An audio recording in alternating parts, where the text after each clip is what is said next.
Hello and welcome to the Tifo Football Podcast. I'm Joe Devine, and I'm now joined by Seb Stafford-Bloor. Hello, Joe Devine. And JJ Bull the Bullard. Hello. Thanking JJ for stepping in at last minute's notice there. Why can't I talk? Don't know. I'm always ready to talk. At late ready notice. To replace people at the last minute. Ready to replace Alex Stewart, who's stuck on a train, unfortunately, so can't be here. But he sends his love to all the listeners. Of course he did that. Yeah.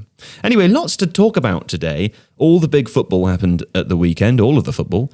Man City, Liverpool. Big, exciting game. Yeah, that was fun for everyone. Everton, of course, making the relegation battle a little bit less interesting than it was before. Tottenham, continuing a fantastic streak will come to them.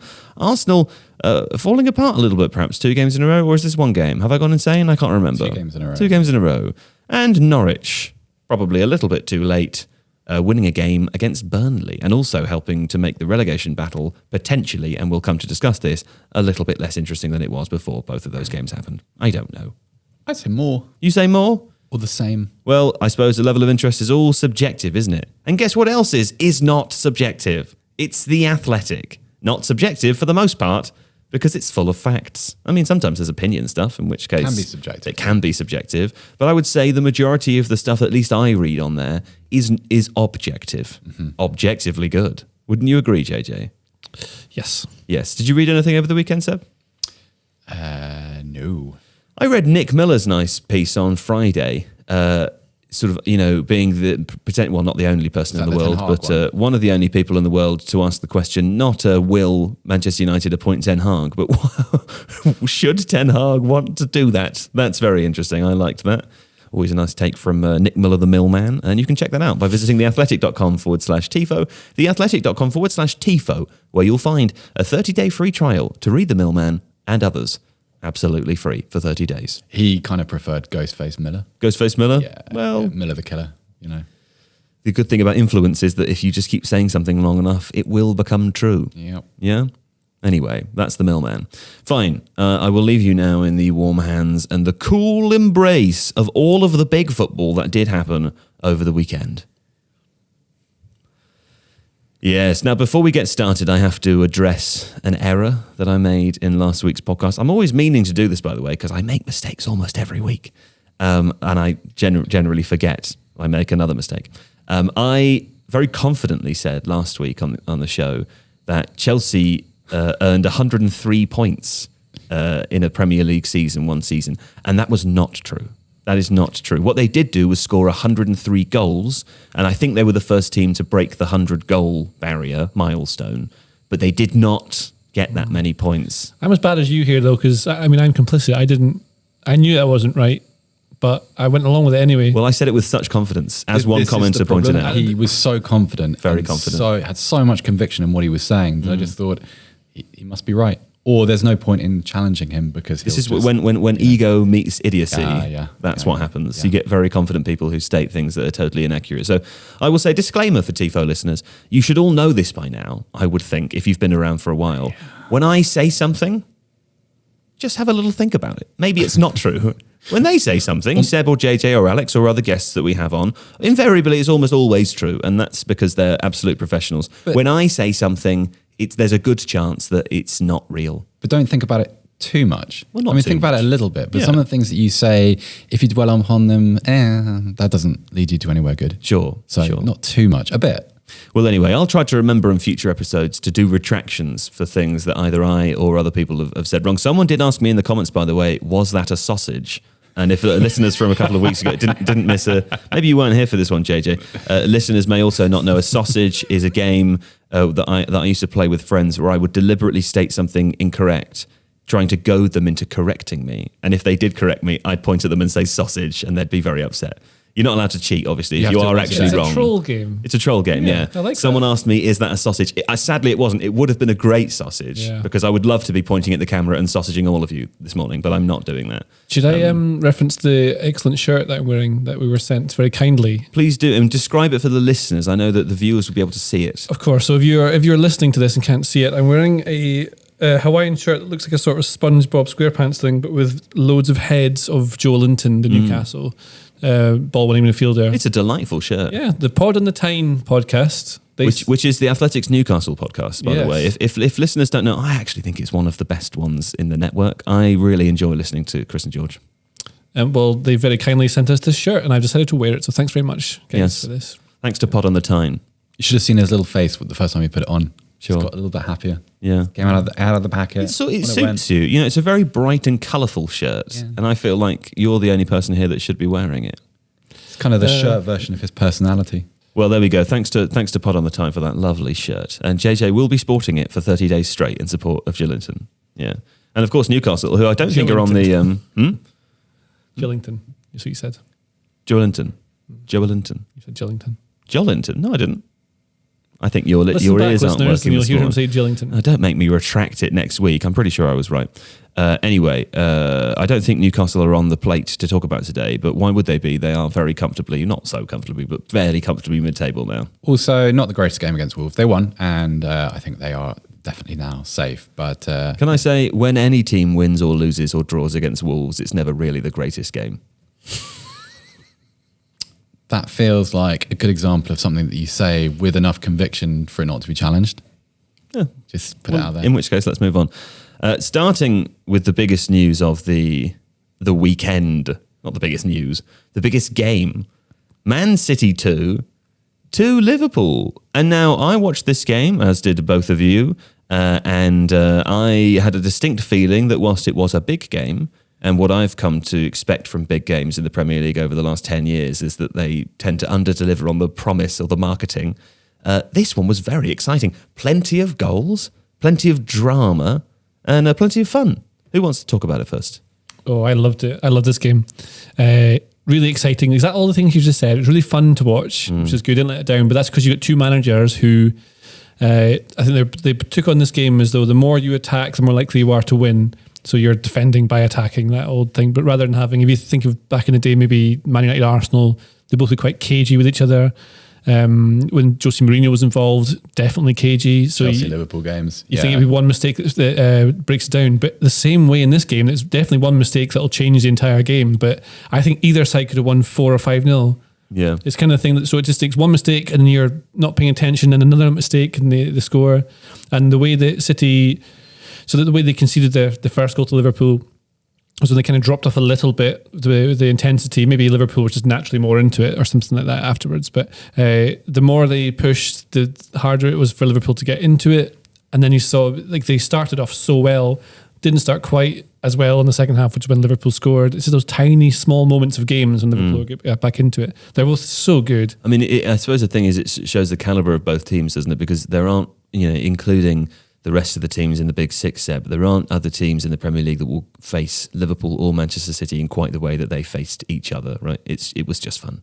Definitely not. Also, this game was full of really good players doing really good things. I think if you go into each of the 4 goals, you can find something exceptional either at the root or at the point of scoring. So if you think about Trent Alexander-Arnold's cutback ahead of the Jota goal, Thiago's ball that made it, it's what you want, because it's obviously these games get built up and they're kind of spectacle. They are the Sunday event, and you get the Premier League at its very, very best. And you get these players at the very, very best, and you get things which, as a fan, you watch and you think, yeah, most other players, so the Alexander-Arnold cutback, most other players slashed that across the 6-yard box, I would have thought. Or, the way that De Bruyne beat Fabinho for the first goal, like the kind of the quality of movement. It's just the special moments in a feature game. And it kind of alleviates that feeling that you sometimes get of being cheated on those kind of occasion. You think this is just boring. It's existing on its own hype. It's kind of a little bit of a myth of a match. But this is great. In terms of how they were competing with each other, it didn't feel, there's no point when they were trying to batter each other. It was pure competitive. Yeah. The amount of aggression you had into it was competitive aggression, which is exactly what I like in football. It was pure football. You're just trying to go, like, trying to beat the other team. You're not trying to hurt the other team. You're just trying to there was no disgusting weird sliding challenges going in. Yeah, I mean, sometimes there was nothing snide.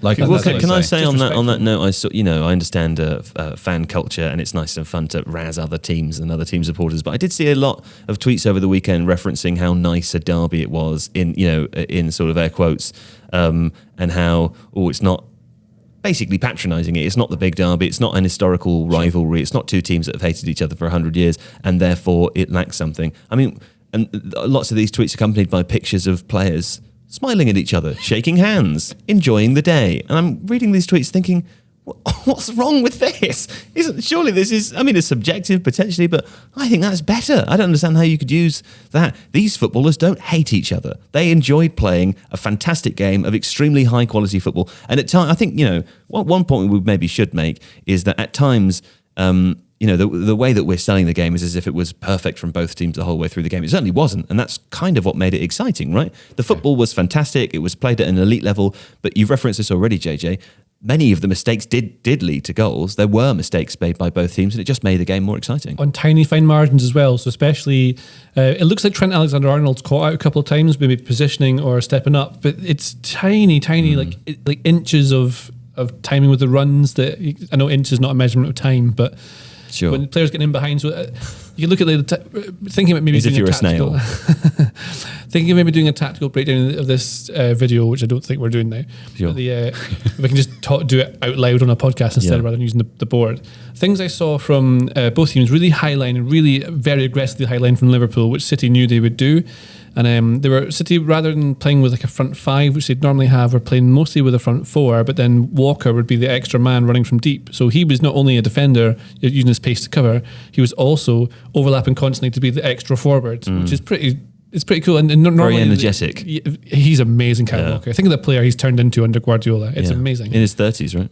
Yeah. Still able to do that. One of the fastest players you've seen play. And and then you had Liverpool obviously attacking the way they normally do. Alexander-Arnold very influential, but it was all about the timing of runs from Man City's players getting in behind the line, the Liverpool defensive line, to get on the top of these diagonal balls, and both were looking for diagonal balls, switching the play. City also very compact, so you'd see them out of possession.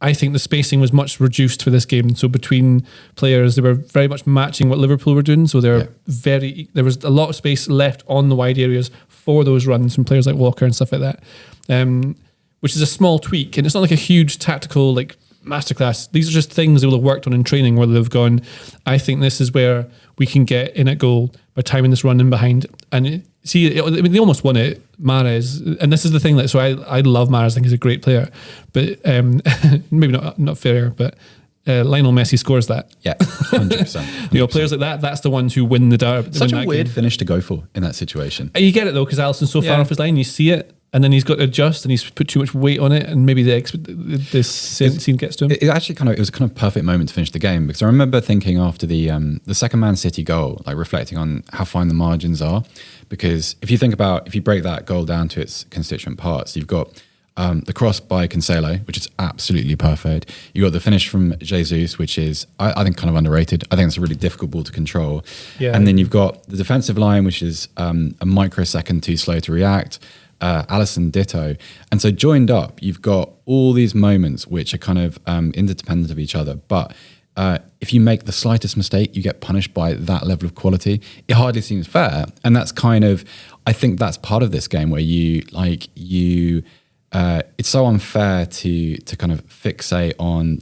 I think we all saw Trent Alexander-Arnold getting flogged on social media for defensive fragilities, which seems like something that people say when they haven't got anything to say about Alexander-Arnold. I think it is relevant. I mean, but you take the good stuff. But I don't think he's really a fullback. I think that. Oh no, exactly. Yeah. I think it's almost like the terminology for what he does doesn't really exist, like the language for it, because... Well, it sounds smart when you say it now as well, because it's been done so many times. I mean, we've done it before. Well, I've done it too. The more you see him, the more it seems kind of secondary. Like, I think everyone accepts it. Is he the best defender? No, not really. But is that a prominent part of his job description? No, not really. And so it's kind of fine. It's like criticising a centre forward for not being particularly good at defending headers. Can I say, do you know what I think it is? It's like criticising someone who's doing two full-time jobs at the same time for not doing one of them as well as like the best person in the world at that thing. And also, like, that's what it is, footballers, right? It's kind of like what they are as a player is an aggregate between what they're good and bad at, and where is the surplus? And clearly, with someone like that, you would never want to subdue the creative attacking instincts and the quality that he provides, and so you just accept the kind of the less good, not the bad, just the less good parts of his game. I bet Cancelo gets caught out as well. I mean, yeah, for sure. Maybe not highlighted as much because Alexander-Arnold is so prominent. So does Kyle Walker. figure, I'm completely with you. I think his evolution has been amazing under Guardiola. Is Kyle Walker the best defensive fullback / centre back in the league? No, and he never will be. But it doesn't matter because of the way that he's used, and it's the same for Alexander-Arnold. I think. Very pace. And that point I was trying to make on Mahrez, I think, is that there's the thing. Alan Shearer did analysis of this game in the Athletic. Talks about how he realizes that City are all, the things they've achieved, they've done without a forward. You don't necessarily need a forward or a goal scorer, whatever you say.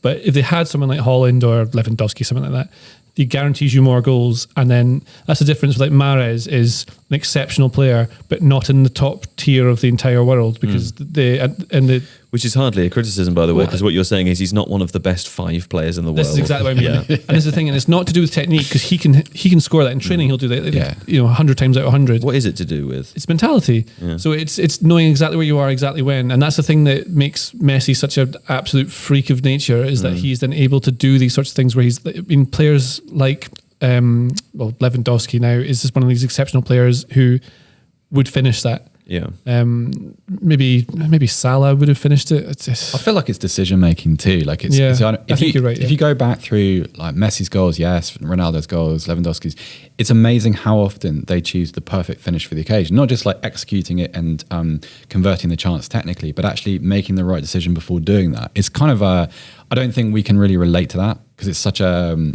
I agree. It's such a high level understanding. It's almost unrelated. They're just in tune. They're in tune with what's going on around them. They have the force. They are one with nature of where they are. Yeah, they're chained into the universe. That's exactly what it is. Yeah. But they might only be for a certain period of their entire career. The thing with Messi is it's been forever. Whereas Mahrez goes through little periods of games where suddenly he is. And yeah. Don't know, because remember it was Mahrez who missed that penalty, wasn't it? That they would have won at Anfield. A couple of years ago when he slammed it over the stand. It's mentality. There it is. He's got the technique. Could be. Oh. Well, anyway, this game leaves both teams, Manchester City, Liverpool, 31 games played. There's 1 point in it. 74 points for Man City in first, 73 points for Liverpool in second. 7 games of the season left to play. I don't think anyone in the world is able to pick the winner at this current moment. I mean, the big surprise, I suppose, and we talked about this a little bit last week, is that the gap was so big 2 months ago, and now there's 1 point in it. If you had to... I don't know, if you had to put your hand on your head and do a little dance, would you?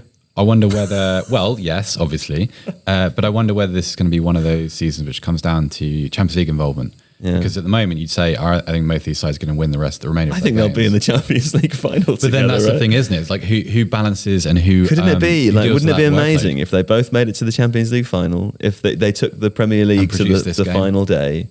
I mean, we're talking real big fun stuff here, gang. Real fun. I think one of the things about this game is that often as a neutral, because of how big football's become and how kind of conspiratorial and how many other issues in inverted commas it deals with, it's kind of nice to have a game where we're all sitting here on a Monday thinking, wasn't that great? Wasn't that bit of skill amazing? Wasn't that decision fantastic? Wasn't that all unrelatedly excellent? This is can I sort of broaden that point as well and say we were talking in the office this morning with some of the editors of The Athletic about the game. One of them referenced what Roy Keane said in the aftermath of the game about how both teams sort of refused to push their high lines back. Didn't yield. Yield, and there's some suggestion that is an example of an incredible mentality because I think the instinct, it sounds like, would be to drop back if you're under pressure or if you're slightly ahead, and neither of these teams did that. Part of me thinks that they're system born and bred players by now. They've lived in these systems for such a long time that I don't think they associate going back with defending. That's part of that would be my slight criticism of that comment. But I think the mentality point is still right, and it's lovely to have watched a game which doesn't appear to be reductive in any way. I mean, when was the last time you watched a Premier League game that didn't seem to be reductive, subjectively at least? Yeah, I can't remember. Yeah. You watch any of the other big 6 teams play each other, there's always some variation of, one of them sits a little deeper, we'll try to get them on the counter-attack, we'll try to do it with 3 at the back, we'll try this, popular style. I mean, this just felt like pure football. Do you remember in Rocky 1 and 2 where he fights Apollo Creed and nobody takes a backward step, they just punch each other. No one defends, no one blocks, they just punch each other. They just take turns. Yeah. It was a little bit like that, which kind of clashes with the no violence and no snide comment Sure. made right at the beginning, but it's kind of true. It was very pure form of the game. You attack, we'll attack. No one is going to compromise on their ideology at all. Well, do you know something else that made me feel like it was an old school game? Is it the Athletic? No, it was good try, I guess, but no. It was the red fire bucket that was brought onto the pitch when the smoke. What do they call them? Smoke flares, smoke flare, bomb, smoke, kind of a smoke thing. It emitted Flare. Is that a flare? Yes. Yeah, makes sense. A city blue flare on the field. And the good steward. That sounds like the name of a Netflix show, doesn't it? The Good Steward. A boring 4-season run. Yeah. Not enough happens episode to episode. Almost nothing happens. Slow His pace. wife's absolutely fine. Everything's fine. He's got Job's a going dog. quite Very much well. in love, Could be yeah. better, could be worse, but it's generally fine. One episode about the pension. The good steward hops onto the pitch with the red fire bucket and he pops the flare in and takes it off. I thought I haven't seen a red fire bucket like that since 1997 in a school. I didn't even know that they still had fire buckets and that they do. They're red. I love that a fire bucket is red. Is that a universal thing, do you think? Every fire bucket must be red? Is every fire engine red? There's a question.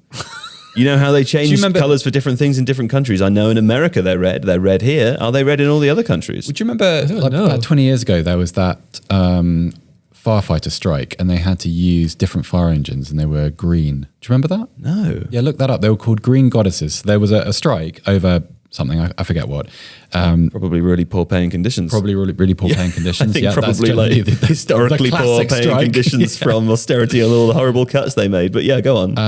So they had to requisition some fire engines from a previous generation.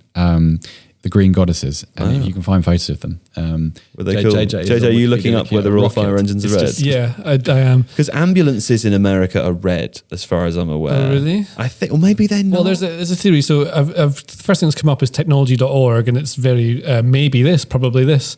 So there's a theory that it could be to do with visibility. Red things stand out very well on the I thought it roads. was just because red is fire. Well, and I also wondered that. this is a fire truck. But It's then, red. but then they can make them with like LED screens all around the thing, so it could have actual fire on it now if you wanted that. But then it looks like they're advertising fires, and if anything, they don't want to get rid of them. You don't want it to blend into the fire. Like if you're in a fire and you're looking for a fire bucket, you don't want to. You know they don't drive into the fire with the car. Until you know the that, fire right? bucket. That's how they put it out. They ram the just fire. drive in. I quite like the idea. I don't know what they call them in America. It's a fire truck, isn't it? But Fire here we truck, call them yeah. a fire engine, and I quite like that. I think the engine of the fire. It seems counterproductive, doesn't it? But never mind. There we go. no If one you really live in a knows why. country and you're listening where your fire engines, fire trucks are not red, please let us know. I would love to know that. But for now, let's go to a break. Seems like the right thing to do. Okay, we had an actual break there. So very unusual for us. Now, let us discuss quickly. It was this game at St Mary's? Sure was. Southampton 0-6 Chelsea, I believe. This game, Alex Stewart was going to talk about this game, but he is not here, as discussed. Seb, I think you saw the highlights. We'll let Alex talk about it next week when he gets back, if it's worthy of such from a Southampton perspective. But I hear that Timo Werner scored twice.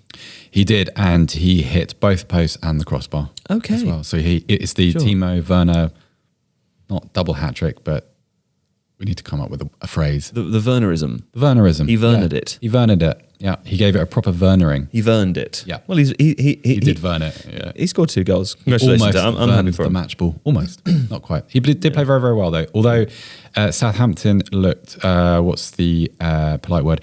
Fragile. Yeah. Fragile. They look really vulnerable. They're in one of those pits of form that they encounter every now and again where they just look hopeless. I can't remember who it was that I saw tweeting on Saturday. I didn't watch this game. It was a 3 p.m. game, so it wasn't shown on TV here in the UK.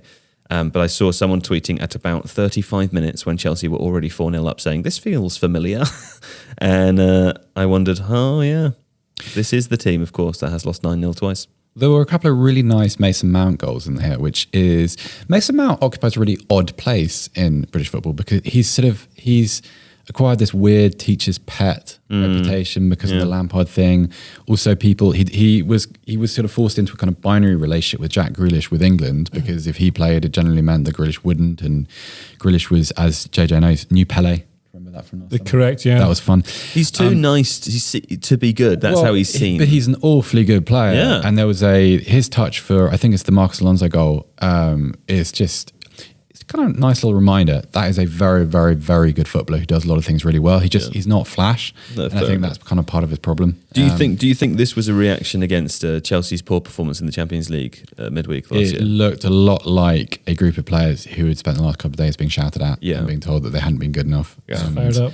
They got, they muscled Southampton. I've just watched all the goals, and it looks very much like one of those things where you just, like as a manager, the Southampton manager, there's nothing much you can really do to your players when they're just falling apart like this. Yeah. Players are panicking, so they start chasing the ball, but then that leaves space for someone else, which means that there's space for someone else further on, and someone else comes over. When is panicking useful? In what situation? In the world? I guess when you're just trying to block the ball from going in on the line. I feel like Everton Man Utd is a good example of when panicking is good. Yeah. In a way, and we'll talk about that later. But like this was, so everything that could go against Southampton did. So even they went in at halftime 4-0 down, and you think, what's that halftime team looking like, sounding like? It's going to be a kind of, right, keep the score down, lads. Let's try and do this. 0-0. It's the classic Sunday league morning team talk. And then they concede a fifth within, I think, about 3.5 minutes of the second half beginning. Sure. And it's just, there's nothing to fight for. There's no purpose in panicking. You just think, I hope this is over soon. Was the Titanic built in Southampton? It was. No, it was launched in Southampton. It was but built in bought Glasgow. in Belfast. In Belfast? Yeah, Belfast. Yeah. There's a really good memorial to the engineers of the Titanic in Southampton, though. That's worth visiting. You can actually visit that on your way to St Mary's if you walk from the train station to St Mary's. Seb knows all the hookup spots. Yeah. He really does. Is there a statue of Leo DiCaprio there, reprising his King of the World moment? Yeah, it's not a good likeness, though. It's kind of average likeness. It looks remarkably like just a normal, instead of Leonardo DiCaprio, it looks like just a normal statue with no kind of human characteristics whatsoever. So the likeness is bad. It sounds like you described a rock. Yeah. It's more rockish than DiCaprio-ish, I would say. Not The Rock. No. He'd have been good in Titanic. Yeah, he'd been great. Dwayne The Rock Johnson. The Rock, yeah. He could have punched the iceberg to, get out of here. He would have saved everyone. Yeah. Leo didn't save anyone. He could have done the people's elbow on the glacier. He did the people's elbow on Kate Winslet when she's riding on the fence. That would have been funny. Yeah. That would have broken the fence. That feels like a prop that could also be used at a wrestling match.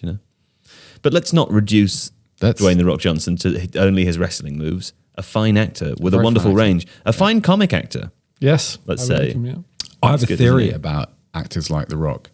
You shouldn't give them. Looking forward to hearing this. You shouldn't give them alternative names in films. They should just appear as The Rock or Dwayne. Right. Because what's the point? Because you're not, like, if you call him Steve Clark, for instance, in what was the Towering Inferno, Skyscraper. Sure. Film, what's the virtue of him having another name? What you're saying is he can't disappear into a role because he's The Rock. His physical characteristics are so unique, and his style of acting and his identity as an actor is so unique that it's kind of futile trying to give him. I don't agree. I would have to backstory. say when I watch, Jumanji rebooted, or I watch, I watched The Other Guys the other day when he and Samuel L. Jackson play the hero cops at the beginning. I think he's got a tremendous range. I think he disappears into a role pretty quickly. I think the best example of this actually is when his SNL appearance, when he plays a variety of characters, different sketches, but particularly the one where he plays the mad scientist with the the robot, the most evil robot. Sure.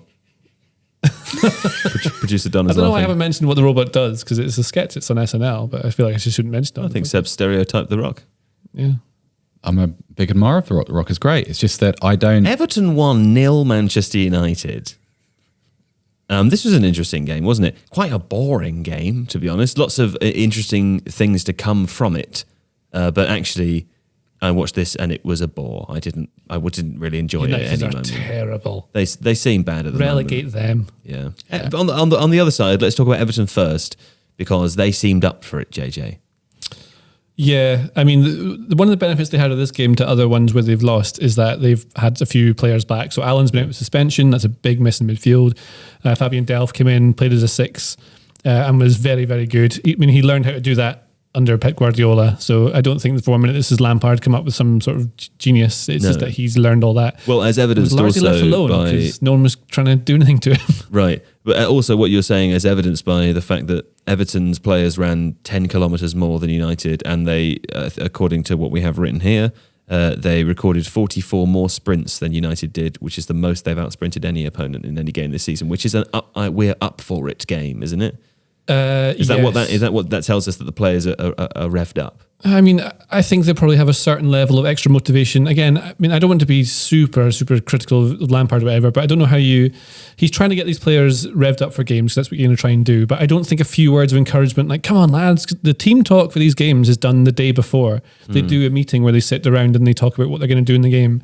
And then largely what happens is that you'll be if you played Sunday League ever, people like clap their hands, like, come on, lads, it doesn't get you fired up at all. You're all, I mean, for me, you're in your own head anyway. Well, what gets you fired up when you're playing football? If I'm trying to prove someone wrong. Yeah, that's the thing, isn't it? Yeah. If someone did something that I thought was a slight on my character, I'd be furious. Oh, and yeah. I feel like I'd play better. Yeah. Or I'd run beyond the point where normally I'd stop running.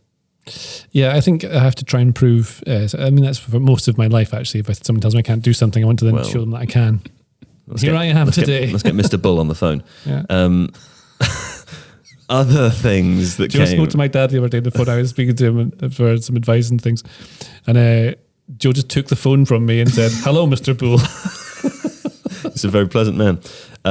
Everton, they're now 4 points, I think, clear of the relegation zone. They, I believe, are, let me just have a quick look. They are same number of games played as Burnley, 4 points clear. They have a very difficult run, but this was a huge win for them. And I think, look, watching that game, we've talked about Everton in this, it's just ever so slightly reductive way before. Maybe we should get Paddy or Greg from The Athletic on at some point to discuss it in more detail. But watching Richarlison's performance, who wasn't fantastic in the game, but he was sparky for sure. He was aggressive. I really liked the little battle between him and Wan-Bissaka. I thought it was verging on aggressive at times, and I enjoyed that. But he was a difference maker in the game, and I feel like they have him. They've got Dominic Calvert-Lewin, who's Still not fit. He's still not fit, and also I didn't realise. Obviously, it's because he's been injured for a really long time, but hasn't scored a goal. Also, the commentator said since August, which, from a psychological perspective, is going to have a bit of a dampener on you. They've got the players to get out of this situation, and hopefully, this win would kick them on in order to do that. You would hope if you were an Everton fan. Yeah, I think so. Also, with Richarlison, he was great without the ball. Yeah. Which is, you always know he's going to express himself. He's a very gifted footballer. But I think if you were searching for proper sustainable positives and evidence that Everton are tuned in to what's happening at the moment, you look at his performance without the ball. You probably look at Alex Iwobi's performance. Ian Wright did a good job on Match Day of highlighting his pressing work. Iwobi was great. Iwobi was good. I thought Seamus Coleman played very, very well as well. Jordan Pickford had a pretty good game. So there are signs. Both goalkeepers, incidentally, had a very good game. Yeah, they did. They did for sure. Everton playing Leicester next, and I think that's kind of Leicester an ideal opponent. Leicester are in mid-table. They're not really bothered by the Premier League at the moment. There's not going to be much confrontation or needle in that game. Sure. They're a very technical team. They're kind of a sterile challenge in a way. They're focused on the Europa Conference League, sorry. So we'll see. But I don't know. I think it's a little bit disingenuous for us not to reference just how bad United are. Oh, They for sure. Embarrassingly. Let us begin to do that now. Yeah, just for a bit of context, I think, because I'm not one for those running statistics necessarily, or I don't treat them as you would a kind of a true indicator of performance. But on the basis of what everybody saw from United, how often players receive the ball at a standing start, for instance. One slight positive, I would say. I thought Marcus Rashford had a slightly better game than he's had recently. Yeah. The downside was that everyone else was worse. Much, much, much worse. I feel like the difference between him, and this is kind of damning with faint praise, but is that he was the one Man United player looked like he wanted to actually alter the game in some way. Yeah. The rest were just there for a Saturday afternoon for a bit of football, just walking around. And there were moments. I thought Sancho was trying.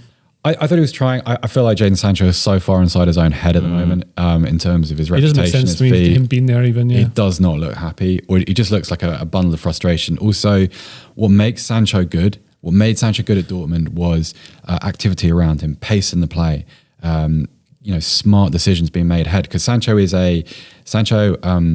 excels when he's asked to use the ball in the correct way and release at the right time. He's not someone that beats fullbacks on the outside. He's not a 3 or 4 player beaten in one dribble kind of player. Carl Anka wrote a great piece about Sancho on the Athletic over the weekend, talking about how he was purportedly bought to play in that empty right wing position and has played more on the left this season so far, which is something we talked about before. It's worth reading that.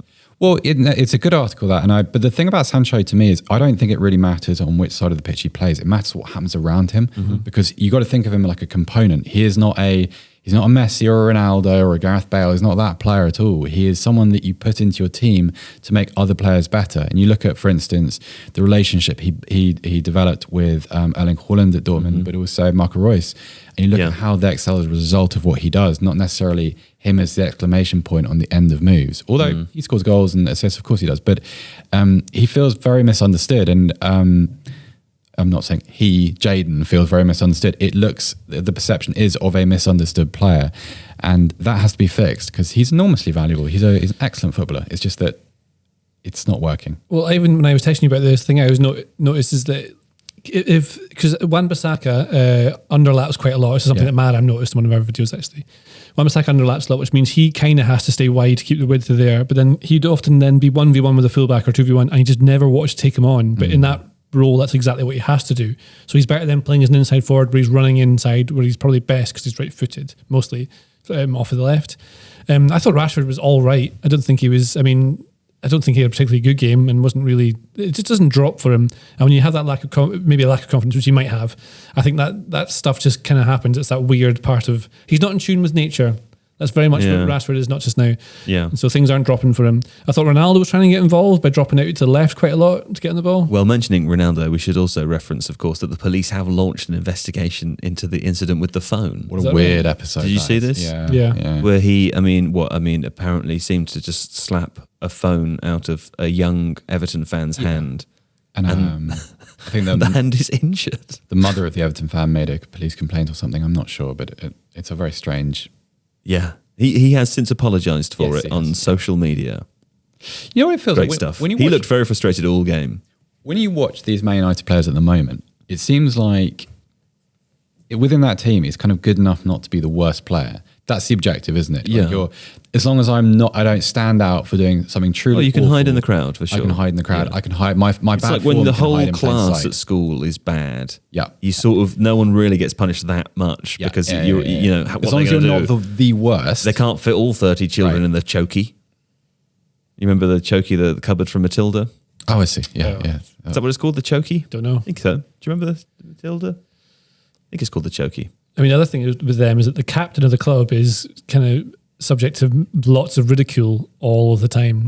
So Right. Maguire, and then he'll make a loose pass that sends out, and that's the captain, and then he just kind of gets on with things. There's a bit where, the ball comes off Nemanja Matic's hand, and Harry Maguire puts his hand up to appeal for the free kick against his own team. I don't understand. But to be honest with you, if you're Harry Maguire now, you're probably trying too hard. Like, I know what we've just said about hiding in plain sight, but the conversation around him has become so extreme and silly that these kind of things are going to happen. It's not his fault that he was bought as this massively expensive player and then made captain. Those seem like two very poor decisions. And also played in a role which doesn't really suit him. I thought Maram did a great job with that video in explaining kind of his dilemma. And we did something on the Illustrated channel probably about 6 months ago about, I think it was written by Tom Warville actually, about how he should be used and where he should be in the kind of the proactive defender, passive defender sort of spectrum. And it's a difficult gig. It really, really is. You're a very expensive player in one of the most visible teams in the world, especially that club. Like the club global right now, focus on it. Also, you're in the glare of everybody's glee in a way, because you get people like us. Like, you grow up and United are brilliant all the time. They're brilliant. They stamp on your team every year, twice a year, knock you out of cups and tournaments and everything, and they ruin everything about your season. When they're bad, everyone loves it, and everyone loves a Man United player who becomes a. It's getting quite boring now, though, isn't it? Now it's just sort of, now it's sad. It's a bit like the scene in the American high school film when when the bully first gets gets his comeuppance, you think, oh, you deserve it. And then when he has 9 years of comeuppance, but the point is actually, I feel bad. This is wrong. People always grab onto those moments and they will force themselves to find it funny. Like some of the moments are funny, but that's why someone like Harry Maguire is in such a difficult slot, because his own fans aren't exactly rallying around him, and rival fans enjoy a big footballer, a big high-priced footballer falling on his ass every week. Do you know what I find funny about it? Tell me. When fans or when people laugh or want to laugh together or show that they want to laugh, even if they don't find it funny, all they're really doing deep down is they're looking for connection. They want to connect to someone, right? That's the instinct there.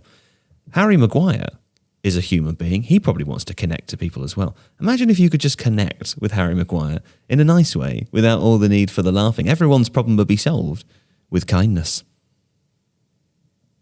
He's got We've only got 8 minutes before this podcast finishes, so we have to move on very quickly. Yeah. And kindly, let's move on to discuss Aston Villa 0, Tottenham 4. Seb, you were accused this week of diminishing the conversation about Tottenham so as not to curse the performances, I believe. Yeah. So I guess let's just move on straight away from the game and not talk about it at all. Sure. It's the last game of the Scottish Premiership for the split this weekend. It's very exciting. Yeah. No one involved with the Scottish Premiership or Sky seemed to promote any part of it. Well, I expect that's to do with the audience size. I mean, they had the Dundee Derby, the Edinburgh Derby.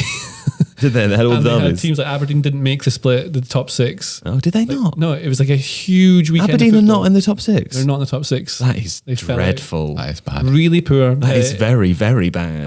I think, honestly, the lack of promotion of that weekend. So they're trying to grow that. Sky have the contract for this. The Scottish League, they don't show all the games every year. This is one thing which is bad. Yeah. There's no sponsorship on the cup and as well. But the whole thing's it's just really, really poor. I actually got invited to meet the Aberdeen Chairman on Thursday. Did you? I randomly got private messaged. I went to meet Wasn't that random, was it? I doubt it was random. Dave Cormack. Do you think, what are you saying, they just picked a random 11 numbers and it was your phone? I think it was probably targeted. They targeted it's very you. much based, I think, on how many followers. Not random at all. Influencers. Sure.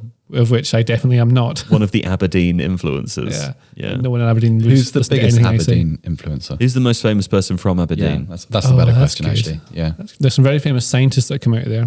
I'm trying to think of any of their names. Ian Jess. Oh, wow. Yeah. He's not a scientist. No, he's a footballer, but yeah. Mr. Alex Ferguson. The 5 most famous people to come from Dennis Law. Dennis Law, very famous, yeah. Emily Sandé. Yeah, the singer, yeah. Annie Lennox. She's from Ellen. From Aberdeen. Oh, she's from, not Ellen, she's from, Annie Lennox is from Ellen. Emily Sandé is from another, Afford, I think she's from. Lord Byron. But I am half a Scot by birth and bred.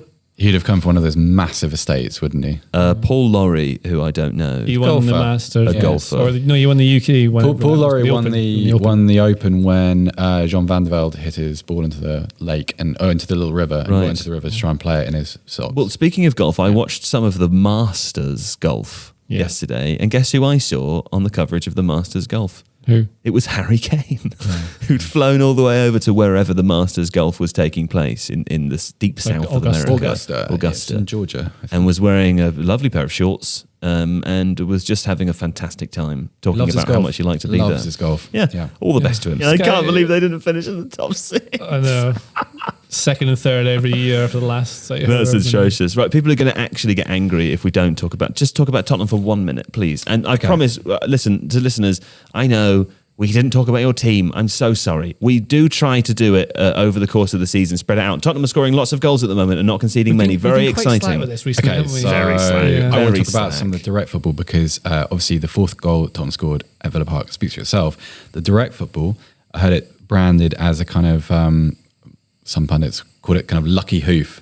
Just lucky the ball hoof. Up and I think that some of the goals are based on a lucky hoof. I think that's the name of one of the dragons from How to Train Your Dragon. Actually, you just keep saying actually. Yeah. If you look at some of the goals, the construction of some of these sort of more direct bits of football, they're actually quite well orchestrated. So, for instance, look at the 3rd goal Tottenham scored. Now, nice flat long ball from Christian Romero. Look how quickly Son reacts to it and is moving into the space to take advantage of the Kane knockdown. Also, look at the 1st goal, which that is not a hit and hope ball. It's a stretch the defenders, have Son Heung-min running towards the back shoulder, but allowing Harry Kane to drop into the pocket of space behind Son it. scored a hat-trick. He did indeed. Congratulations. But the point is that there's a little bit of planning, and this is not old school Wimbledon football. Good football team has to be able to kind of challenge the defensive line in both ways, and Tottenham's doing that really well. So you've got this nice hybrid of intricate passing football and control of the ball with a slightly more direct approach, which was a little thing under Pochettino too at times. Yeah. Okay, well, thanks for that, Seb. Much appreciated. Strange old game. Strange old game. Absolutely. Also, shouldn't referee games like that. No, because I agree. That shortens careers. That is, there's being physical, and then there's being there's as a referee setting a bar so low that you can't really book players for the rest of the game, and that's how players get hurt. Not good. No, fair enough. Okay, that happened a little bit. Again. That's never something we yeah, well, I was going to say, Alex, again to remind listeners, Alex Stewart, who was supposed to be here today, was watched the Arsenal, Brighton and Norwich Burnley game. So unfortunately, we can't really talk about them. But promise we'll be back to our best next week, And I hope everyone who's listened has enjoyed themselves today. We've got a live stream on Wednesday night too. That is right. We're doing a live stream on Wednesday evening. Starts at 10 p.m. after the Champions League games. We'll be talking about Tuesday and Wednesday night's games. Very exciting. The dramatic conclusion to the quarterfinals. Is that right? Mm-hmm. Yes. Mm-hmm. So we'll be doing that. And indeed, we'll be doing that sort of throughout the rest of the Champions League rounds on Wednesdays. So join us then on the Tifo IRL channel. But for now, thank you, JJ Bull the Bullard. Thank you. And thanks to Seb Stafford-Bloor. Thank you, Joe Devine. Also, producer Don and producer Adonis. All the best and many, many, many thanks. And yeah, we'll be back next week with hopefully Alex, if the trains are working. Yeah. Take care and ta-ra.